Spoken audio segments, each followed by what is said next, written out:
കോഴിക്കോട് ടൗണിൽ വെറും 250 സ്ക്വയർ ഫീറ്റിൽ തുടങ്ങി ഇന്ന് കേരളം മൊത്തം പടർന്ന് പന്തലിച്ച ഒരു ബിസിനസ് കഥയുണ്ട്. 2006 AK Shaji 3G mobile world എന്ന് പറയുന്ന ഒരു ചെറിയ ഷോപ്പ് കോഴിക്കോട് ആരംഭിക്കുന്നത്.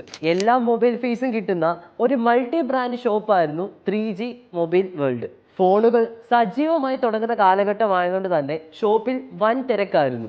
800 മീറ്റർ ചുറ്റളവിൽ 7 ഷോപ്പുകളാണ് ഷാജിക്ക് തുറക്കേണ്ടി വന്നത്. എന്നാൽ അദ്ദേഹത്തിൻ്റെ സ്വപ്നങ്ങൾ ഇതിലും എത്രയോ വലുതായിരുന്നു. 3Gയിൽ നിന്ന് 4Gയിലേക്കും 4Gയിൽ നിന്ന് 5Gയിലേക്കും ലോകം മാറിയതോടെ കമ്പനിയുടെ പേര് മൈജി എന്ന് അദ്ദേഹം റീബ്രാൻഡ് ആക്കി. ബ്രാൻഡ് അംബാസിഡറായി മോഹൻലാലിനെ കൊണ്ടുവരികയും ചെയ്തു. വളരെ യുണീക്കായ സ്ട്രാറ്റജി മൈജി ഇംപ്ലിമെന്റ് ചെയ്തു. ക്രെഡിറ്റ് കാർഡ് ഇല്ലാത്തവർക്ക് പോലും EMI ഓപ്ഷൻ നൽകിയതും മൈജിയെ സിനിമയിൽ പൊസിഷൻ ചെയ്യുന്നതും കമ്പനിക്കുണ്ടാക്കിയ വളർച്ച ഞെട്ടിക്കുന്നത് തന്നെ. അങ്ങനെ കോഴിക്കോട് തുടങ്ങി ഇന്നിപ്പോൾ 2500 കോടി റവന്യൂ ഉള്ള ബ്രാൻഡായിട്ട് മൈജി മാറി.